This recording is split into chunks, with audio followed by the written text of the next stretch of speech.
लोकसभा चुनाव के चौथे चरण में पश्चिम बंगाल, आंध्र प्रदेश समेत कई राज्यों में जमकर हिंसा हुई। कई जगह बूथ पर पार्टी कार्यकर्ताओं ने एक दूसरे को मारा पीटा, तो कई अन्य स्थानों पर पथराव और तोड़फोड़ भी की गई। हिंसा में कई लोग घायल हो गए, कुछ लोगों को अस्पताल में भर्ती कराना पड़ा। आंध्र प्रदेश के कृष्णानगर में टीडीपी के एक कार्यकर्ता को चाकू मारा गया। हिंसा प्रभावित बीरभूम और बर्धमान दुर्गापुर निर्वाचन क्षेत्रों के विभिन्न हिस्सों में टीएमसी और बीजेपी के कार्यकर्ताओं के बीच झड़प हुई। बर्धमान दुर्गापुर लोकसभा सीट के सुसुनिया क्षेत्र में दोपहर के समय टीएमसी और बीजेपी समर्थकों के बीच उस दौरान झड़प हो गई जब बीजेपी उम्मीदवार दिलीप घोष मतदान केंद्र पर गड़बड़ी होने की शिकायत मिलने के बाद एक चुनाव बूथ पर जा रहे थे। टीएमसी के समर्थकों ने घोष के काफिले को रोक दिया और उनके वाहन के सामने प्रदर्शन करने लगे। इस दौरान किसी ने काफिले पर पथराव भी किया, जिससे घोष के काफिले के पीछे चल रहे सुरक्षा कर्मियों की कुछ कार क्षतिग्रस्त हो गईं। आरोप है कि टीएमसी कार्यकर्ताओं ने घोष के साथ धक्का मुक्की भी की। घोष ने मीडिया वालों से कहा, पुलिस सिर्फ मूक दर्शक बनी हुई है। टीएमसी ने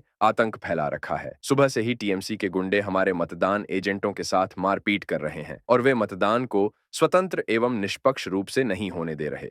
विपक्षी दल के एजेंट को बैठने नहीं देते हैं, लोगों को वोटिंग करने नहीं देते, सालों से वो चलता है। हम लोग वहाँ जबरदस्ती आज एजेंट भी लगाया है, मार के निकालने के बाद फिर जगह में बैठाया।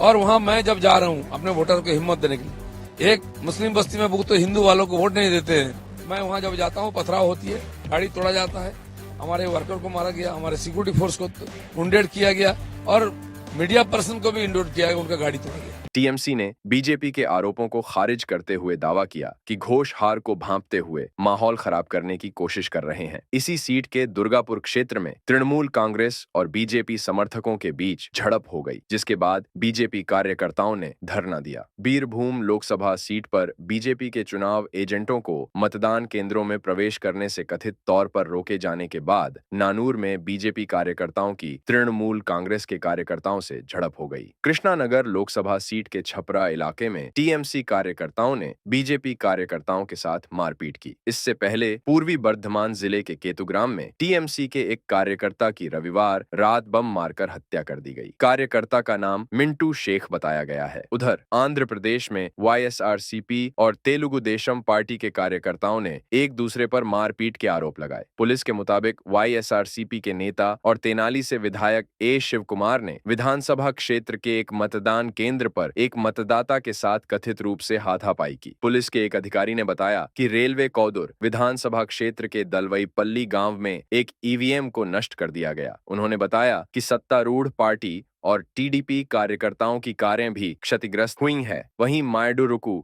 विधानसभा क्षेत्र के नक्काला दिन्ने गांव में टीडीपी के एक कार्यकर्ता पर हमला हुआ, जिसे अस्पताल में भर्ती कराया गया। वाईएसआरसीपी ने आरोप लगाया कि पार्टी कार्यकर्ता सुरेश रेड्डी को चित्तूर के गुड़ीपाला मंडल के मंडी कृष्णापुरम गांव में चाकू मारा गया।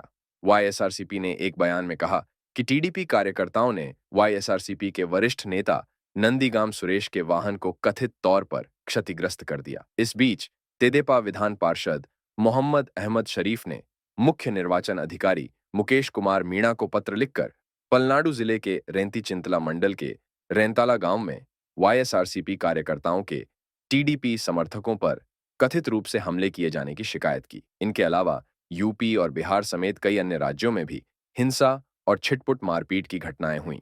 ईवीएम से मतदान होने और राज्य सरकारों की तरफ से कड़ी सुरक्षा व्यवस्था के दावे के बावजूद इस तरह हिंसा होने पर सवाल खड़े हो रहे हैं।